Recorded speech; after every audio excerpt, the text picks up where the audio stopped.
Good morning, sir. Yeah, good morning. Let us start. In the last lecture, we had an introduction to Thevenin's theorem. Thevenin's theorem को introduce करने के लिए I took one example. उससे पहले हमने ये देखा कि अभी तक हमने कौन-कौन से मेथड जो है सर्किट एनालिसिस के सीख लिए हैं, right? We studied about the branch current method, which is an application of KCL and KVL. We studied about mesh current method, in which we apply KVL with the Ohm's law. And in nodal analysis, we use KCL and Ohm's law, right? So now we are studying about some theorems. So तो जो सबसे पहला theorem हम पढ़ेंगे that is Thevenin's theorem, और उसके साथ ही एक attached theorem है which is called maximum power transfer theorem. Although they deal with different things, but to implement maximum power transfer theorem we need Thevenin's theorem. तो मैं इन दोनों को साथ में डिस्कस करूंगा. उसके बाद हम नॉर्टन्स थ्योरम का एक ड्यूअल थ्योरम है, थेवेनिन्स थ्योरम का एक ड्यूअल थ्योरम है, Norton's theorem, that will be taken up, and finally will go to superposition theorem. Star delta conversion जो है वो इसी बीच में हम कहीं पर डिस्कस करेंगे, right? So why this kind of theorem?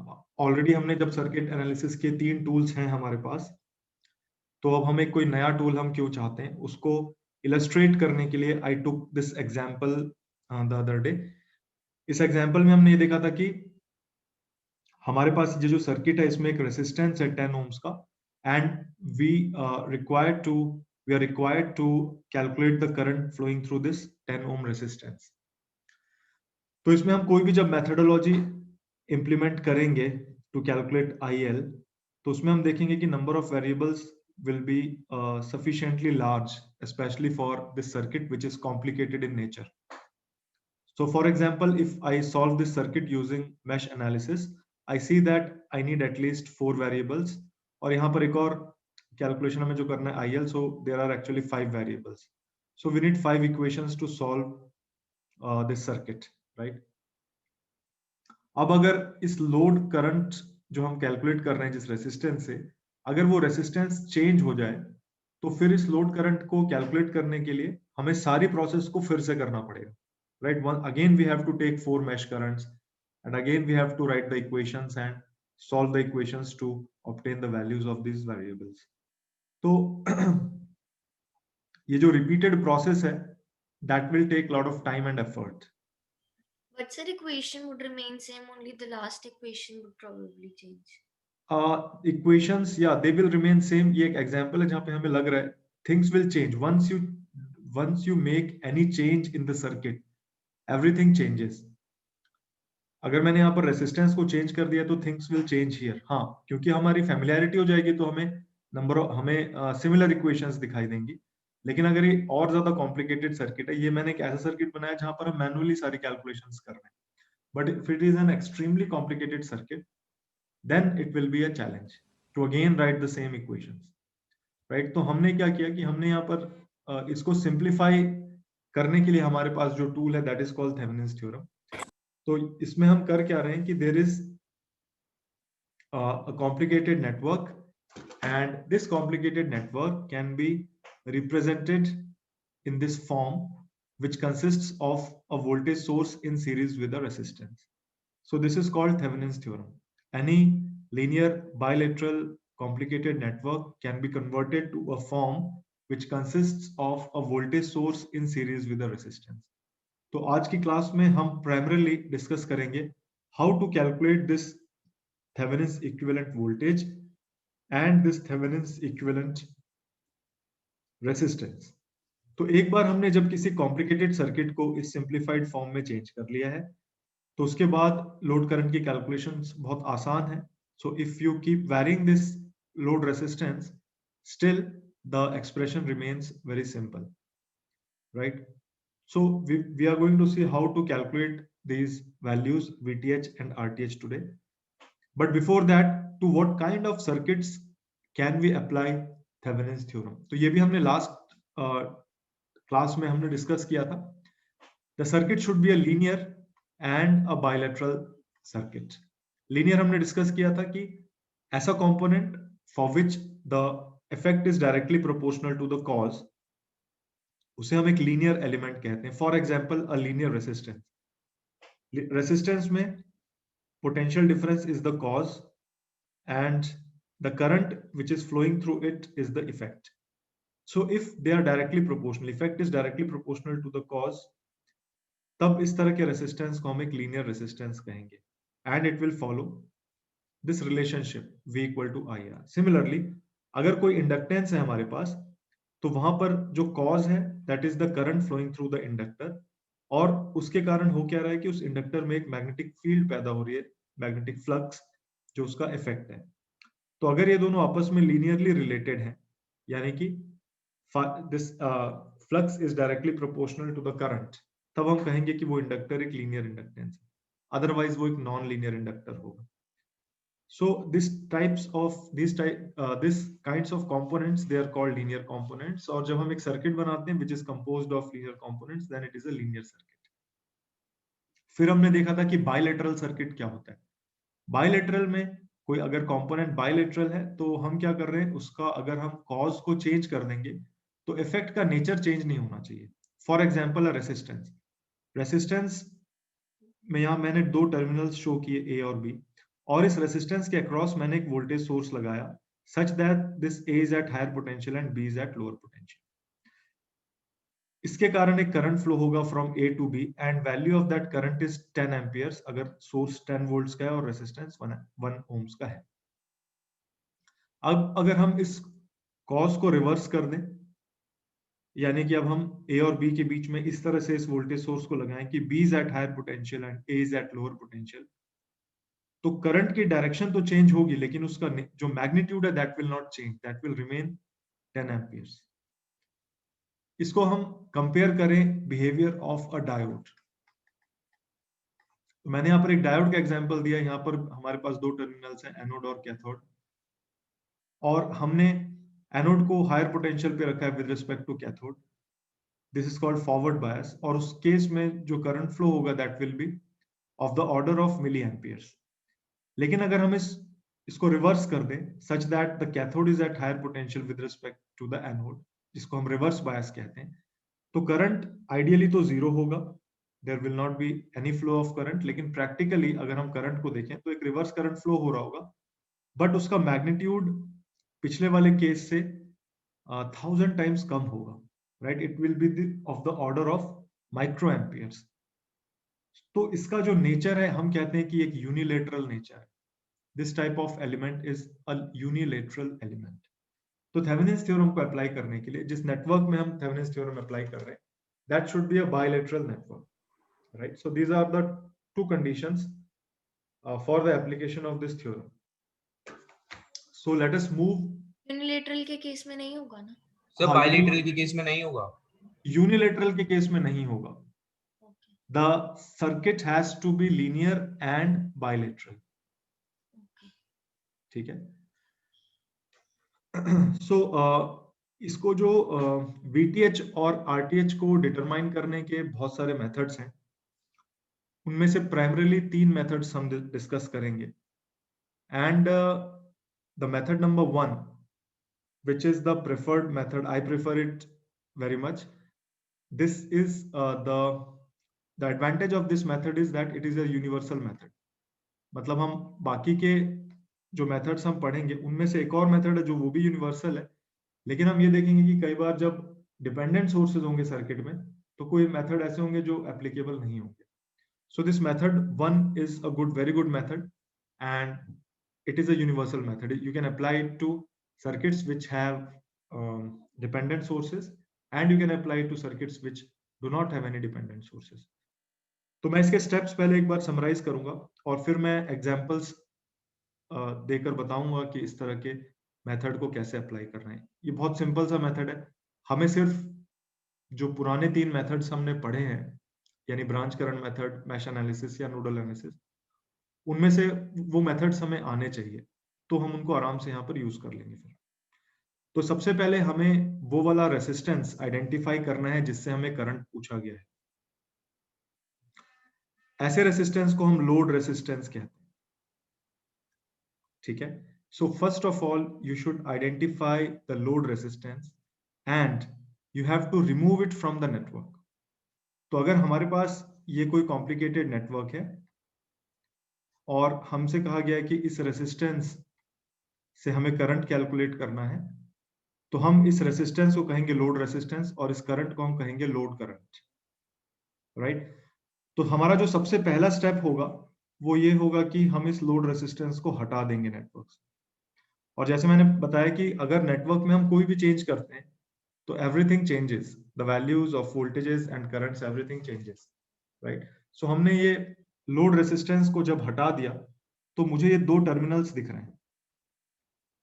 ये दो टर्मिनल्स जो होते हैं लोड रेसिस्टेंस को हटाने के बाद जो हमें दिखते हैं, इनको हम कहते हैं लोड टर्मिनल्स, जिनसे लोड कनेक्टेड है, right? So these are the load terminals. फिर हम क्या करेंगे, ये जो दो लोड टर्मिनल्स हैं उनके बीच में एक करंट सोर्स लगाएंगे। उस करंट सोर्स की जो वैल्यू है उसको हम आई नॉट एज्यूम करेंगे और इस करंट सोर्स के अक्रॉस जो पोटेंशियल डिफरेंस है उसको हम वी नॉट एज्यूम करेंगे। जब मैं आगे वाले मेथड्स पढ़ाऊंगा तो आप लोग ये देखोगे कि VTH और RTH कैलकुलेट करने के लिए हमें पहले VTH कैलकुलेट करना पड़ता है और फिर RTH के लिए भी एक अलग से प्रोसेस करनी पड़ती है। ये वाला जो मेथड जो हम पढ़ रहे हैं इसमें सिंगल प्रोसेस से हमें VTH और RTH दोनों मिल रहा है, ठीक है? This is why I prefer this method. इसमें गलती के चांसेस बहुत कम है। हमें एक ही प्रोसेस को इम्प्लीमेंट करके VTH और RTH दोनों की वैल्यूज मिलेंगी। उसका लॉजिक क्या है वो मैं थोड़ी देर में समझाऊंगा। तो हमें क्या करना है कि एक बार जब हमने नेटवर्क से लोड रेसिस्टेंस को जब हमने हटा दिया तो लोड टर्मिनल्स के अक्रॉस हमें करंट सोर्स कनेक्ट करना है। ये मैंने करंट सोर्स कनेक्ट किया, इंडिपेंडेंट सोर्स, जिसमें करंट की वैल्यू को मैंने एज्यूम किया आई नॉट। साथ ही साथ इस करंट सोर्स के अक्रॉस एक पोटेंशियल डिफरेंस होगा जिसको मैं एज्यूम कर रहा हूं वी नॉट, राइट? फिर हमें क्या करना है, हमें कोई भी मेथड अपना अप्लाई करना है, आइदर ब्रांच करंट और मैश एनालिसिस और nodal analysis, and we should find the relationship between V nought and I nought. अब हमारा टारगेट बस ये होगा कि वी नॉट और आई नॉट का क्या रिलेशनशिप है वो हमें निकालना है, ठीक है? ये वाला रिलेशनशिप जब हम निकालेंगे तो ये रिलेशनशिप हमें इस फॉर्म में दिखाई देगा, V not is equal to some constant multiplied with I not plus another constant. जब हम वी नॉट और आई नॉट के बीच में रिलेशनशिप निकालेंगे, मैथमेटिकल रिलेशनशिप, तो वो रिलेशनशिप हमें इस तरह का दिखाई देगा, V not is equal to some constant into I not plus another constant. तो ये जो अनदर कांस्टेंट है यही वैल्यू VTH के बराबर होगी और आई नॉट का जो कोफिशिएंट है वो कोफिशिएंट RTH के बराबर होगा। इसका लॉजिक क्या है वो मैं अब एक्सप्लेन कर रहा हूं, ठीक है? सो बड़े सिंपल से स्टेप्स हैं। सबसे पहले हमने लोड रेसिस्टेंस को आइडेंटिफाई किया, फिर हमने लोड रेसिस्टेंस को हटा दिया वहां से, उसको हटाकर उसकी जगह हमने करंट सोर्स लगाया। करंट सोर्स का करंट जो है उसको हमने आई नॉट एज्यूम करा और उसके अक्रॉस पोटेंशियल डिफरेंस को हमने वी नॉट एज्यूम किया। फिर हमने वी नॉट और आई नॉट का रिलेशनशिप निकाला। इस रिलेशनशिप में आई नॉट का जो कोफिशिएंट है वही RTH है और यहां पर जो कांस्टेंट अलग से आ रहा है वो VTH है। So I'll explain the logic behind this kind of comparison, ठीक है? तो ये हमारा एक लीनियर बाइलेटरल नेटवर्क है जो हमें दिया गया था और मैंने क्या किया, उस नेटवर्क से लोड रेसिस्टेंस को मैंने हटा दिया है, right? So these are the load terminals. मैं यहां पर इक्विवेलेंस बना रहा हूं कि जब इस कॉम्प्लिकेटेड नेटवर्क का हम थेवेनिन्स इक्विवेलेंट बनाते हैं तो वो कैसा दिख रहा है। जब हमने उसका थेवेनिन्स इक्विवेलेंट बनाया था तो वो इस तरह का दिख रहा था। तो ये load terminals let us say they are marked as A and B।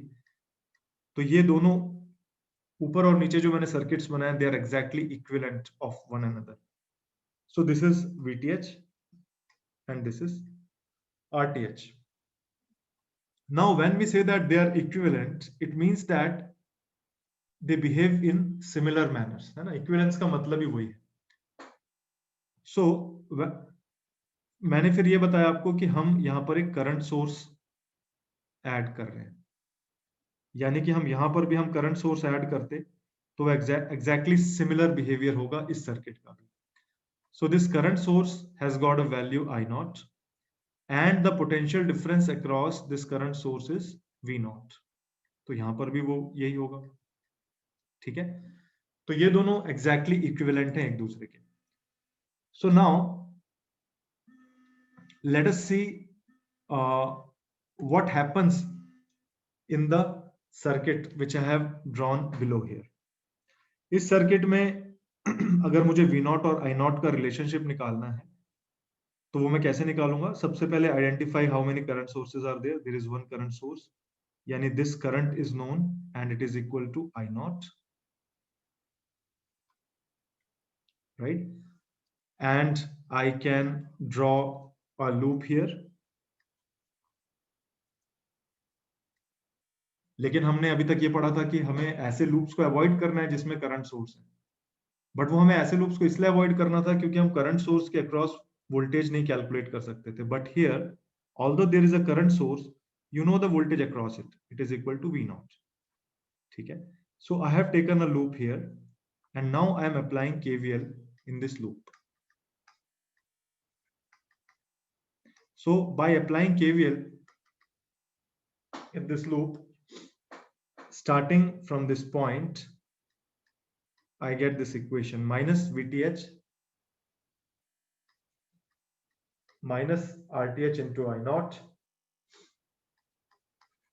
plus V naught is equal to 0, right? तो ये एक्सप्रेशन इस फॉर्म में हम लिख सकते हैं V naught is equal to RTH into I naught plus VTH. ये expression मैंने किसके लिए लिखा है? जो इक्विवेलेंट सर्किट था. लेकिन आपके हाथ में भी कौन सा सर्किट है? आपके हाथ में तो ये कॉम्प्लिकेटेड वाला नेटवर्क है. तो आप क्या करोगे? इस कॉम्प्लिकेटेड वाले नेटवर्क को सॉल्व करोगे and you will find the relationship between V naught and I naught. तो जब आप इस रिलेशनशिप को फाइंड आउट करोगे, when V naught is free of any coefficients, right? V naught has coefficient 1, तो ये रिलेशनशिप हमें इसी फॉर्म में दिखाई देगा. V naught is equal to some constant into I naught plus another constant. और इसका जो इक्विवेलेंट था उसमें हमने देखा ये वाला equation and this equation. We are comparing these two equations.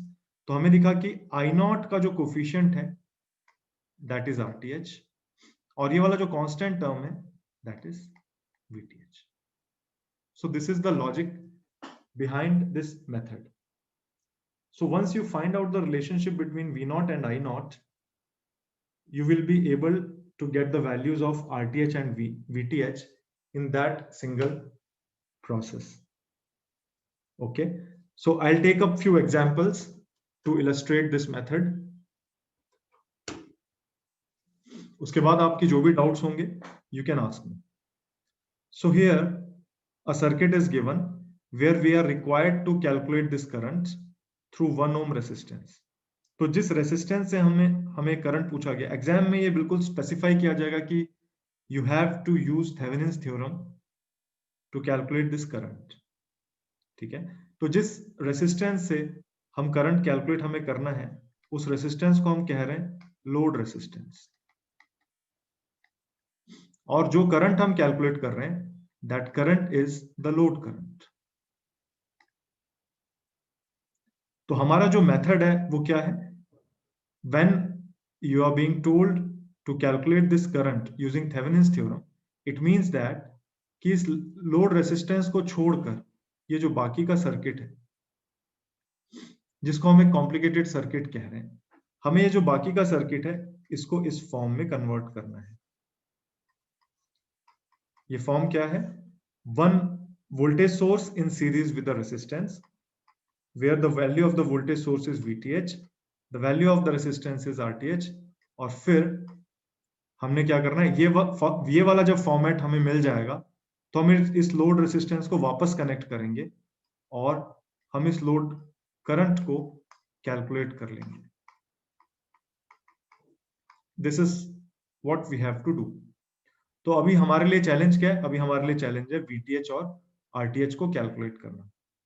ठीक है, तो मैंने आपको क्या बताया, मैंने ये बताया कि सबसे पहले हम लोड रेसिस्टेंस को हटा दें इस सर्किट से।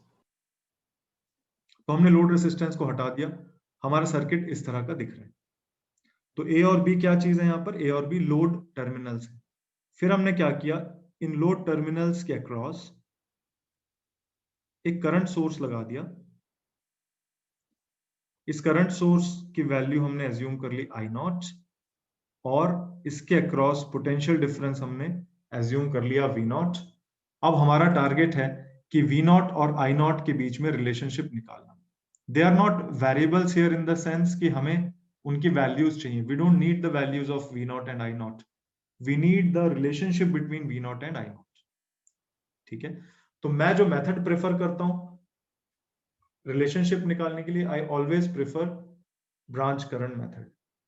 आप इनमें से कोई सा भी मेथड जो आपको अच्छा लगे, नोडल एनालिसिस या मैश एनालिसिस, वो आप यूज कर सकते हो। तो V0 और I0 को कैलकुलेट करने के लिए I am applying branch current method. Let us recall कि ब्रांच करंट मेथड में हम क्या करते थे। सबसे पहले हम देखते हैं कि कोई करंट सोर्स है क्या, और जो भी करंट सोर्स है उसके करंट्स को हम मार्क कर लेते हैं। तो this circuit has got two current sources, एक ये 2 एम्पियर का सोर्स है which means that this current is known. एक और करंट सोर्स है जिसका करंट I0 है which means that this current is also known, और there is no other current source. तो अब हम जो बचे हुए करंट्स हैं we will show them in terms of variables. तो मैंने एज्यूम कर लिया कि this current here is x, कोई भी रैंडम डायरेक्शन में कोई भी रैंडम वेरिएबल लिया है मैंने। तो इस जंक्शन में क्या होगा, x is incoming and 2 amperes is also incoming, so total current is x plus 2 and that total current should come out of that junction, यानी 6 ohm resistance में जो current होगा that will be x plus 2 amperes and it should flow from left to right। किसी को अगर division of current में doubt हो तो you can ask me। अब ये दूसरे वाले जंक्शन में आते हैं। दूसरे जंक्शन पे हमने देखा कि 3 ब्रांचेस कनेक्टेड है इससे। एक ब्रांच से करंट इनकमिंग है दैट इज x plus 2, दूसरे ब्रांच से भी करंट इनकमिंग है that is I0। So total current is x plus 2 plus I0 and that total current should leave the junction because the algebraic sum has to be 0, so that current will be x plus 2 plus I0, right? So here the current will be x plus 2 and now in this circuit all the branches have currents, either the direct values or in terms of variables, right? So now we are going to write KVL and deduce the relationship between V0 and I0। तो मैंने एक ये वाला loop चुना इसके लिए, क्योंकि इससे छोटा लूप लूंगा तो करंट सोर्स आएगा बीच में जिसका वोल्टेज मुझे नहीं मालूम। ये एक दूसरा लूप लूंगा मैं, यहां पर भी एक करंट सोर्स है बस, बट उसके अक्रॉस पोटेंशियल डिफरेंस मुझे पता है, so I can apply KVL here।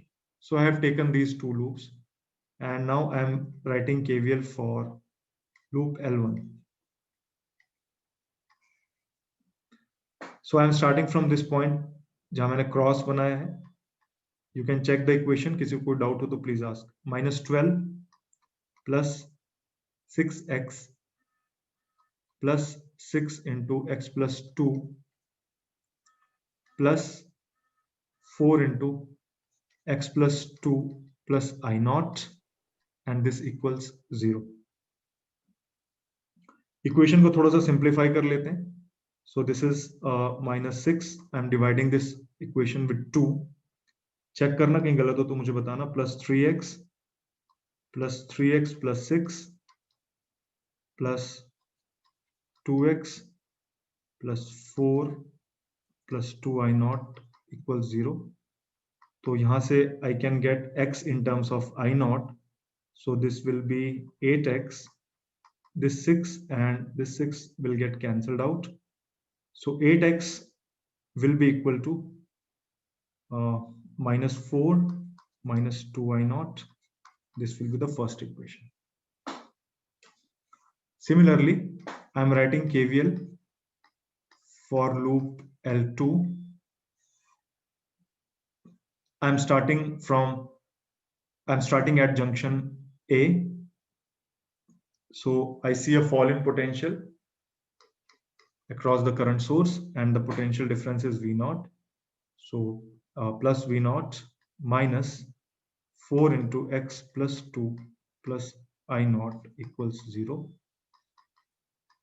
So I get V naught is equal to 4x plus 8 plus 4 I naught. This is the second equation. So I replace x here. I can write it as 2V naught is equal to 8x plus 16 plus 8I naught. So I get 2V naught is equal to 8x को मैंने वहां से replace किया, which is equal to minus 4 minus 2I naught plus 16 plus 8I naught. Check करते चलना, कहीं गलत हो तो प्लीज मुझे बताना. So this 2V naught is equal to 6I naught plus 12. हमारा टारगेट था V naught और I naught का रिलेशनशिप कैलकुलेट करना, तो I get V naught is equal to 3I naught plus 6. Please check if my calculations are correct. Yes, sir. Yes, sir. Yes, sir. Okay, so this is the relationship between V naught and I naught. ठीक है, हमें इस relationship को compare करना है इस equation से. V naught is equal to RTH plus I naught, RTH I naught plus VTH, right? So I am comparing this equation with this one. और जब हम कंपेयर करेंगे तो हमें ये मिलेगा कि RTH जो है that is equal to 3, क्योंकि वो रेसिस्टेंस है, so this is 3 ohms, and VTH is equal to 6 volts, right? तो हमें जो सर्किट दिया गया था उसको हमने सिंप्लीफाई कर लिया. We have got the values of VTH and RTH.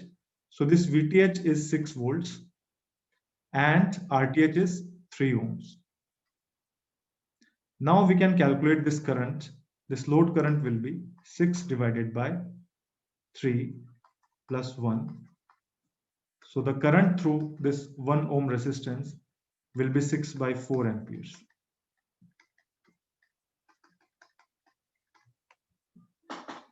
Right? This is how we are going to implement this method. I will take one more example. Sir, please पिछली slide दिखाना वापस. This one. Yes. So please wait a moment.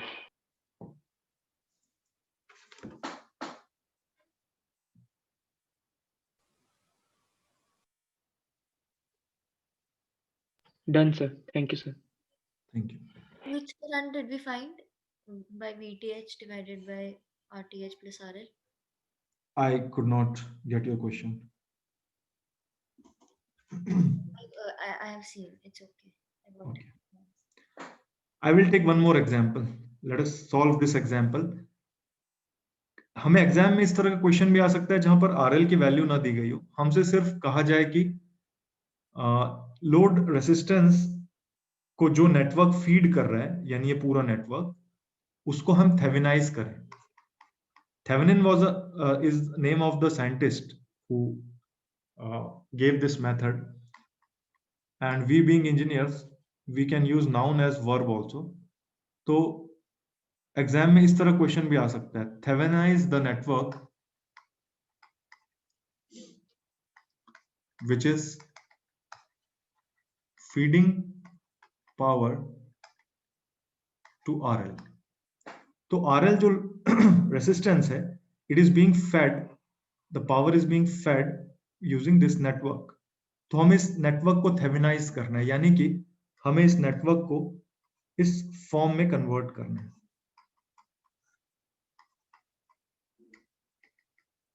Right? और convert करने के बाद इस RL को जब हम वापस लगा देंगे तो सिंप्लीफाइड फॉर्म में वो इस तरह का दिखेगा. तो फिर से हम एक बार सॉल्व करते हैं, स्टेप बाय स्टेप चलते हैं. हमारा सबसे पहला step, remove the load resistance. तो मैंने यहां पर लोड रेसिस्टेंस हटा दिया. लोड रेसिस्टेंस को हटाने के बाद वहां पर हम एक करंट सोर्स लगा दें.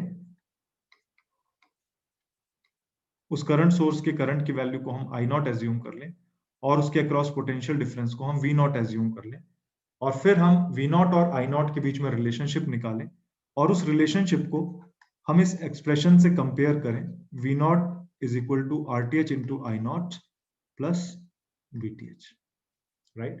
तो यहाँ पर अगेन हम nodal analysis, mesh current method या फिर ब्रांच करंट मेथड हम यूज कर सकते हैं। I prefer to use branch current method always, तो मैं वही मेथड अप्लाई कर रहा हूं। This current is known, this is 2 amperes, this current is also known, this is I naught. Rest of the currents can be expressed in terms of variables. तो इस वाले junction में हम देखें, let us call this junction A. Both the currents are incoming, I naught and 2 amperes. So the sum is I naught plus 2 and this total current should leave the junction. गलत नहीं है? Is there any doubt? Yes sir, ये जो 2 ampere वाला element था, जो node है वो ए और बी टर्मिनल के पास था। हाँ, पिछले वाला स्लाइड करना sir. this one. Okay okay sir, मेरे से गलती हो गई थी सर। हाँ, एक्चुअली वो सिमिलर क्वेश्चन आपको लग रहा है इसलिए, ठीक है। So this current is I naught plus 2, this current comes to this junction capital B और ये करंट यहाँ डिवाइड हो जाएगा। दोनों ब्रांचेस का करंट मुझे पता नहीं है, तो मैं एक करंट को मैं एज्यूम कर ले रहा हूँ, इसको मैं अपवर्ड्स ले रहा हूँ, इस करंट को 12 ओम वाली ब्रांच करंट को, and I am calling it X। तो B जंक्शन में भी X is incoming and I naught plus 2 is incoming, so total current is I naught plus 2 plus X and that current should leave the junction, यानी 4 ohm resistance में it should be from right to left. So this current is I naught plus 2 plus X. So this current is I naught plus 2 plus X. यहाँ पर X has left, so this current is I naught plus 2. और हम यहाँ पर verify कर लें, I naught plus 2 is getting divided into 2 amperes and I naught. So currents are divided in all the branches. Now let us write KVL equations. तो सबसे पहले मैंने एक ये वाला लूप ले लिया, I am calling it loop L1. I have taken it clockwise. ये छोटे वाले लूप्स मैं ले नहीं सकता क्योंकि 2 एम्पियर सोर्स आ जाएगा बीच में जिसका पोटेंशियल डिफरेंस हमें नहीं पता है, and of course I naught वाला पोटेंशियल डिफरेंस हमें पता है, that is equal to V naught. So I am taking these 2 loops and I am writing the equations. So I am writing KVL for loop L1. किसी को doubt हो तो please पूछना, बाकी स्टूडेंट्स चेक करते चलना. आई am writing the equation starting from this cross. So this is -32 minus 4 into I naught plus 2 plus X and minus 12X equals 0. Simplify कर रहा हूँ, I'm dividing this equation with 4. So this is 8 minus I naught minus 2 minus X minus 3X is equal to 0. हमें V naught और I naught का relationship चाहिए, तो we should eliminate X. तो मैं X को express कर रहा हूँ in terms of I naught here. So I get 4X is equal to minus I naught minus 10. This is the first equation. Similarly, I am writing KVL for loop L2. I am starting from junction small a. So there is a drop in potential, value is V naught. So plus V naught और फिर plus 12 into X minus 1 into I naught equals 0. So from here I get V naught is equal to I naught minus 12X और यहाँ पर मैंने X को replace कर दिया, substitute किया using equation 1. So this is minus I naught minus 10 divided by 4. Check करते चलना, अगर मैं कहीं गलत करूँगा तो बताना. So this is V naught is equal to I naught. This is 3, so plus 3 I naught plus 30, right? So जो हमें final expression मिल रहा है, relationship between V naught and I naught, that comes out to be V naught is equal to 4 I naught plus 30. और हम फिर इन दोनों equations को compare करेंगे. इनको compare करने के बाद हमने देखा कि जो Thevenin's equivalent resistance है, that comes out to be 4 ohms, और जो थेवेनिन्स इक्विवेलेंट वोल्टेज है that comes out to be 30 volts, right? तो जो क्वेश्चन हमें दिया गया था to Thevenize this circuit, so this circuit is Thevenized like this.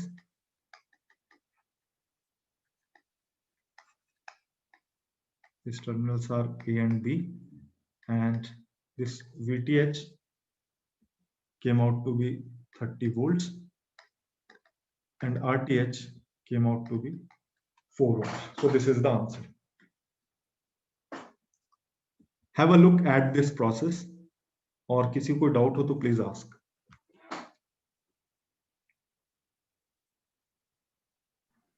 Sir ये V naught is equal to RTH I naught plus VTH कैसे आया? हाँ, ये रिलेशनशिप कैसे आया वो मैंने यहाँ पर एक्सप्लेन किया.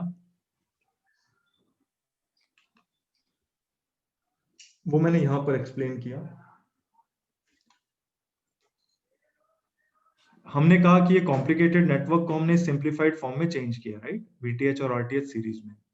तो जो मैं इस कॉम्प्लिकेटेड नेटवर्क के साथ कर रहा हूं वही चीज मैं इस सिंप्लीफाइड नेटवर्क के साथ भी करूंगा, और वो रिलेशनशिप सेम होनी चाहिए बिकॉज दे आर इक्विवेलेंट.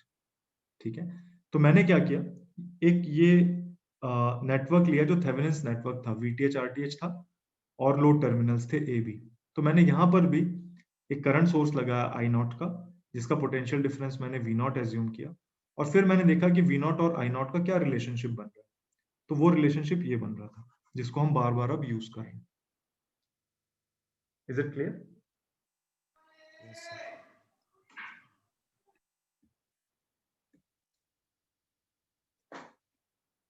इसके हम और भी मेथड्स पढ़ेंगे, and it's up to you कि आप एग्जाम में कौन सा मेथड यूज करना चाहते हो, right? So I will take one more example जहां पे हमें थेवेनाइज करना है इस सर्किट को, और इसमें there is dependent source here.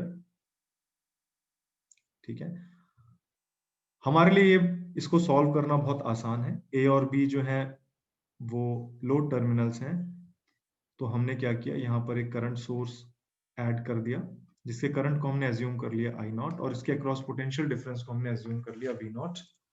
अब हमारा टारगेट है V0 और I0 के बीच में रिलेशनशिप देखना, और उस रिलेशनशिप को हमें कंपेयर करना है V0 is equal to RTH I0 plus VTH से. सो हम जो ब्रांच करंट मेथड में जो हम करते हैं वो हम करें. सबसे पहले देखें कि इस सर्किट में कितने करंट सोर्सेज हैं और वो करंट्स को मार्क कर लें हम. तो हमें एक ये वाला करंट पता है, दिस इज I0, राइट? और हमें एक ये वाला करंट पता है, दिस इज 1.5 टाइम्स IX. अब ये करंट डिपेंडेंट करंट सोर्स है, इसका मतलब IX भी दिया जाना चाहिए था, वो दिया गया यहाँ पर 3 ओम में लेफ्ट से राइट, यानी this current is also known, this is IX. तो बाकी बची ब्रांचेस में हम करंट्स डिस्ट्रीब्यूट कर लें. तो सबसे पहले ये जो जंक्शन है जिसे मैं कैपिटल A कह रहा हूं, यहां पर देखें 1.5 IX is incoming and IX is outgoing, so remaining current is 0.5 IX. That remaining current should come to this 5 ohm resistance. This is 0.5 IX, और उसकी डायरेक्शन इस तरह की होनी चाहिए, right? Similarly junction capital B में हम देखें, I0 is incoming, IX is also incoming, total current is I0 plus IX. That total current should come out of this junction, यानी कि 4 ohm resistance में downwards. This is I0 plus IX. So this current will be IX, and the currents in all the branches are distributed. So then we have to write the KVL equations for the loops that we choose. So one loop will be chosen here, जो हमें लेना ही है क्योंकि हमें V0 का relationship चाहिए I0 के साथ, और दूसरा लूप हमें ये वाला लेना पड़ेगा क्योंकि बीच में करंट सोर्स आएगा, छोटा वाला लूप हम ले नहीं सकते. तो I am calling this loop L1 and I am calling this loop L2.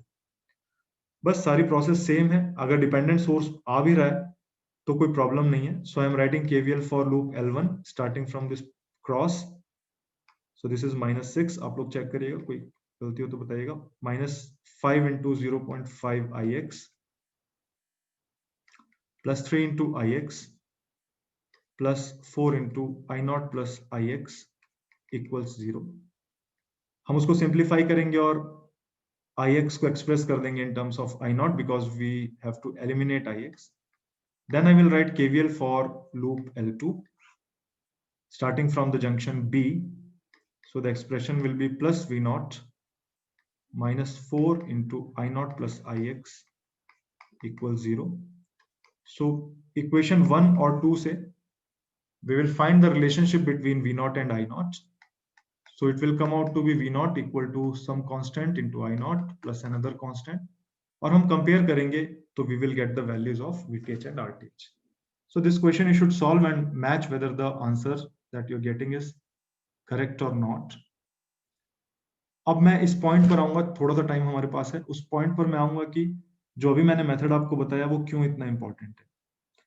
जब हम और भी मेथड्स हम जब पढ़ेंगे तो हम देखेंगे, I am taking one example of how to calculate RTH. ठीक है, तो हम एक मेथड पढ़ते हैं जिसमें हम ये देखते हैं कि आरटीएच कैलकुलेट करने का मेथड ये है कि सर्किट के सारे इंडिपेंडेंट सोर्सेस को हम डीएक्टिवेट कर दें और इक्विवेलेंट रेजिस्टेंस देख लें। इसका मतलब ये जो कॉम्प्लिकेटेड नेटवर्क मैंने बनाया है रेड बाउंड्री से, इसमें आप देखो कि कितने सोर्सेज हैं, एक वोल्टेज सोर्स है और एक करंट सोर्स है। इनको डीएक्टिवेट करें, डीएक्टिवेट करें मतलब वो पावर ना दे सर्किट को। तो वोल्टेज सोर्स कैसे पावर दे रहा है? अपनी वोल्टेज की हेल्प से दे रहा है। तो इसको डीएक्टिवेट करने के लिए हम क्या करेंगे, उस वोल्टेज को जीरो करेंगे, यानी इसको रिप्लेस करेंगे शॉर्ट सर्किट से। Potential difference should be zero, which means short circuit करना है हमें।